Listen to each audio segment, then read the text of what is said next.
নমস্কার বন্ধুরা, কাকলিস কুকিং হাবের নতুন আরেকটি ভিডিওতে আপনাদের সবাইকে স্বাগত।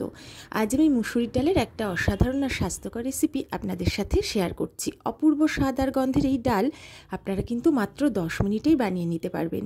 হ্যাঁ, আজ আমি আপনাদের কাছে লেবু ডাল বানিয়ে দেখাবো। তবে এই ডাল বানানোর সময় কিছু নিয়ম মেনে না বানালে ডালটা কিন্তু তেতো হয়ে যেতে পারে, তাই আমার পুরো ভিডিওটা স্কিপ না করে আমার সাথে থেকে দেখতে থাকুন।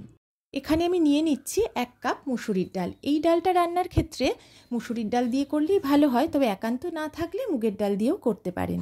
প্রথমে আমি 4-5 বার জল পাল্টে ডালটা ভালো করে ধুয়ে জল ছেঁকে নিয়েছি। এবারে ডালটা আমি সেদ্ধ করে নেব। আর আমি নিচ্ছি একটা গন্ধরাজ লেবু। এই লেবুটা আমি স্লাইস করে কেটে নেব। ডালটা সেদ্ধ হয়ে গেছে, আমি দেখিয়ে দিচ্ছি কতটা সেদ্ধ করেছি। এর বেশি আর সেদ্ধ করব না। আর যখন আমি ডালটা সেদ্ধ হতে বসিয়েছিলাম তখন এতে 1 চা চামচ লবণ অ্যাড করেছিলাম।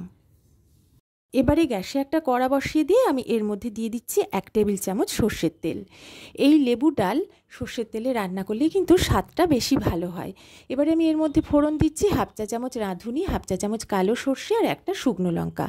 ফোড়নটা তেলের মধ্যে দিয়ে দিলাম। এবার ভালো করে নেড়ে চেড়ে লো ফ্লেমে 30 সেকেন্ড মতো আমি এটা ভেজে নেব। খুব সুন্দর গন্ধ বেরিয়ে গেছে ফোড়ন থেকে। এবার আমি সেদ্ধ করা ডাল এর মধ্যে পুরোটা অ্যাড করে দেব। প্রথমে আমি হাতায় করে অল্প করে দিচ্ছি, কারণ প্রথমে পুরো ডালটা একসাথে তেলের মধ্যে ঢাললে খুব ছিটকে ওঠে। এবারে ডালটা আমি পুরোটা আস্তে আস্তে ঢেলে দিচ্ছি। আমার এই রেসিপিটা দেখতে দেখতে যদি আপনাদের ভালো লাগে তাহলে অবশ্যই আমার ভিডিওতে একটা লাইক কমেন্ট শেয়ার করবেন। আর যারা নতুন দেখছেন তারা আমার চ্যানেলটা সাবস্ক্রাইব করে দিয়ে আমার পাশে থাকবেন। আর পাশে থাকা অল অপশান আর বেল আইকনটা কিন্তু সিলেক্ট করে দেবেন, তাহলে আমার নতুন ভিডিওর নোটিফিকেশান আপনাদের কাছে কিন্তু প্রথমেই পৌঁছে যাবে। ডালটা তেলের মধ্যে ভালো করে নেড়ে চেড়ে নিয়ে আমি এর মধ্যে বেশ কিছুটা জল অ্যাড করছি। এই ডাল কিন্তু বেশি ঘন হলেও খেতে ভালো লাগে না, আবার খুব পাতলাও খেতে ভালো লাগে না। এবারে আমি এর মধ্যে দিলাম 1/2 চা চামচ হলুদ গুঁড়ো আর দেব 1 চা চামচ লবণ। লবণটা পরে আরও একটু লাগবে, সেটা আমি চেক করে নিয়ে পরে অ্যাড করব। এবারে ভালো করে মিশিয়ে নিচ্ছি।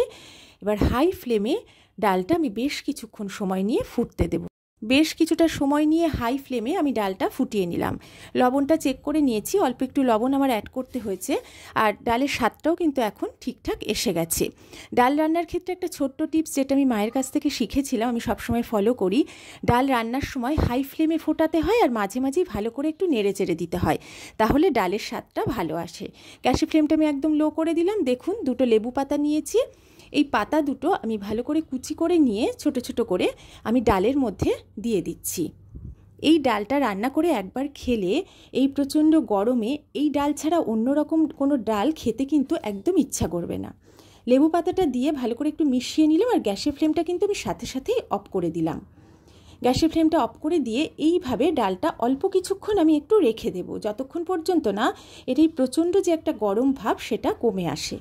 2 মিনিট মতো আমি ডালটা রেখে দিয়েছিলাম। প্রচণ্ড গরম ভাবটা কেটে গেছে অনেকটাই। আর ডালটা কতটা আমি পাতলা করেছি সেটা আমি একটু দেখিয়ে দিচ্ছি। এই ঘনত্বটাই কিন্তু একদম পারফেক্ট। এবার আমি ডালের মধ্যে গন্ধরাজ লেবুর একটা টুকরোর থেকে পুরো রসটা চেপে চেপে দিয়ে দিচ্ছি। আর কখন আমি লেবুর রস, লেবুর পাতা ডালের মধ্যে কিভাবে অ্যাড করছি সেটা কিন্তু ভালো করে লক্ষ্য করবেন। এই ডালে আরও একটু লেবুর রস আমার দিতে হবে। আমি আরেকটা টুকরো থেকে অর্ধেকটা মতো রস চেপে চেপে দিয়ে দিলাম। রসটা দিয়ে আমি একটু ভালো করে মিশিয়ে দিচ্ছি। আপনারা আপনাদের ডালের পরিমাণ বুঝে রসটা দেবেন, তাহলে কিন্তু খেতে খুব ভালো লাগবে। এবারে আমি পরের স্টেপটাতে যাব। এবার আমি পাতলা পাতলা করে কেটে রাখা বেশ কয়েকটা টুকরো লেবু আমি ডালের মধ্যে দিয়ে দিচ্ছি। এটা দেওয়ার পরে একটু মিশিয়ে নিয়ে ঢাকা দিয়ে আমি 5 থেকে 7 মিনিট স্ট্যান্ডিং টাইমে রেখে দেব। তারপরে এটা আমি গরম গরম ভাতের সাথে লাঞ্চে পরিবেশন করে দেব। সাথে একটু আলু ভাজা হলে কিন্তু আর কিছুই লাগবে না।